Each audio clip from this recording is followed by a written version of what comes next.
भूमिहार ब्राह्मणों के पास 1 इंच जमीन भी नहीं है। सरकार ने बोला अब हम नहीं देंगे। लाठी खाने वालों में सबसे आगे प्रशांत किशोर के साथ हम भी खड़े थे।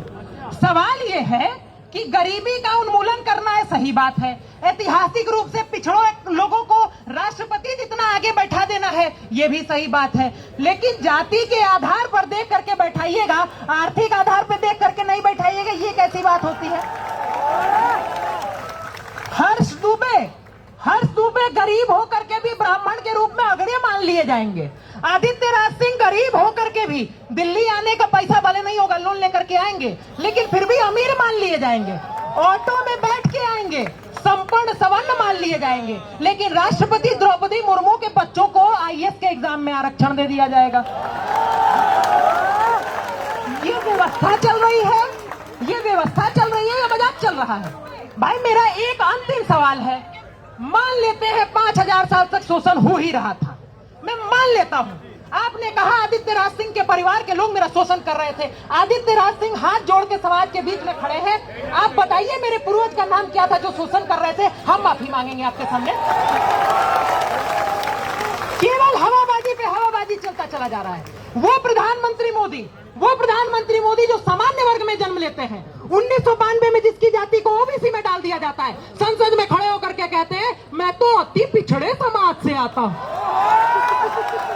अगर आप प्रधानमंत्री बनने के बाद भी अति पिछड़े समाज से आते हैं और ऑस्ट्रेलिया का प्रधानमंत्री खड़े होकर के कह देता है prime minister is the boss, उसके बाद भी हम सम्मान के साथ पूछना चाहते हैं, इतना सम्मानित होने के बाद आपको अति पिछड़ा खुद को बोलने का अधिकार दे कौन रहा है? आप एक व्यक्ति नहीं थे, आप हमारे प्रधानमंत्री थे। जब हमने आपको पिछड़ा नहीं माना तो आपने अपने आप को पिछड़ा कैसे मान लिया? इन सवालों पे कोई बात ही नहीं कर रहा है। हर दुबे ने कह दिया, आदित्य राज सिंह ने कह दिया कि भाई आर्थिक आधार पे आरक्षण दे दीजिए। कह रहे हमारा हक छीनना चाह रहे हो। मेरे भाई तुम 90% हो इस देश में, तो तुम ही दावा करते हो। तो अगर आदित्य राज सिंह और हर दुबे कह रहे हैं कि 50% आरक्षण तुम आर्थिक आधार पे दे ही दो, तो रेशियो के हिसाब से भी 80% तुम्ही को मिलेगा। तो हमको मिल रहा है कि तुम्ही को ज्यादा मिलने वाला है। अभी तो आईएएस नाडावी के परिवार वाले पूरा लेके चले जा रहे हैं, वो तुमको सही लगता है? इन सवालों पे कोई बात ही नहीं करना चाहता। लेकिन अभी मैं इतना बोल रहा हूं, इसके बाद कहा जाएगा कि ये तो जातिवादी शोषक है, यूजीसी का कानून कहता है। इसके ऊपर भी आवाज होनी चाहिए थी, पहुंचनी चाहिए। दिल्ली में बैठे हुए हैं हम लोग। सरकार कहती है किसी ने अपनी माई का दूध नहीं पिया है।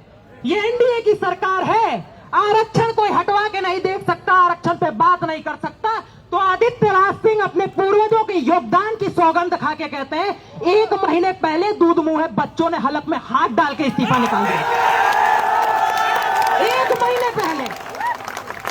प्रधानमंत्री जी, आप इस देश के सबसे बेहतरीन प्रधानमंत्रियों में से एक हो सकते हैं, इस बात में कोई सवाल नहीं है। लेकिन एक बात ध्यान रखिएगा, शोहरत की बुलंदी भी पल भर का तमाशा है। जिस डाल पे बैठे वो टूट भी सकती है।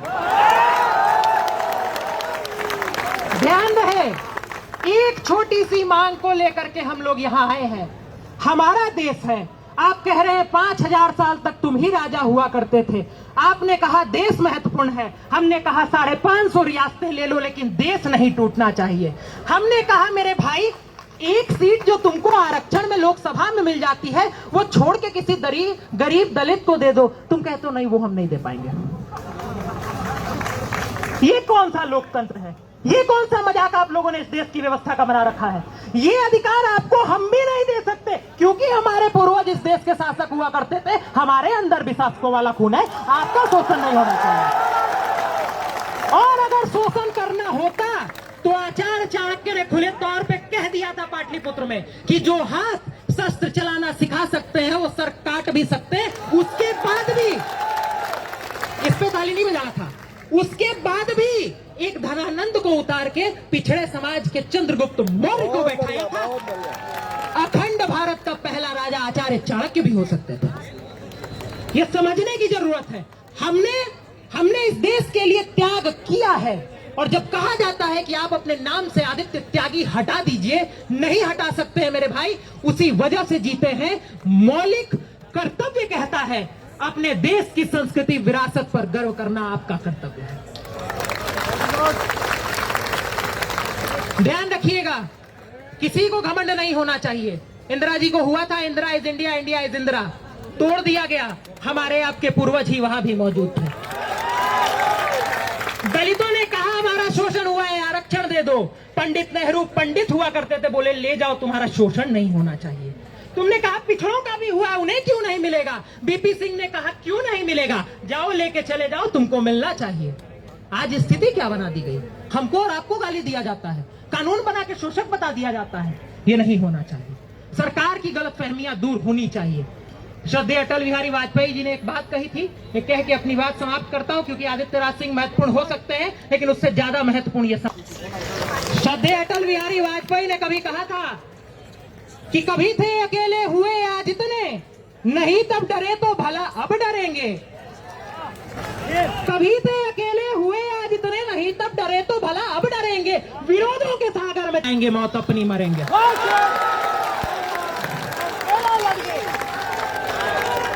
लिया हाथ में ध्वज कभी ना झुकेगा, लिया हाथ में ध्वज कभी ना झुकेगा, कदम बढ़ गया है अभी ना रुकेगा, न सूरज के सम्मुख अंधेरा टिकेगा। ध्यान रखिएगा, अंतिम लाइन कह देते हैं, ना ही बैनर हटेगा। भारत माता की, भारत माता की, भारत माता की। हम समाज के लोगों की एकता की, हमारी जीत की, हमारी जीत की। याद रखिएगा, भगवान कृष्ण ने कहा था सब होगा, कैसे होगा इस पे विश्वास रख लीजिएगा, तो वैसे होगा। बहुत धन्यवाद।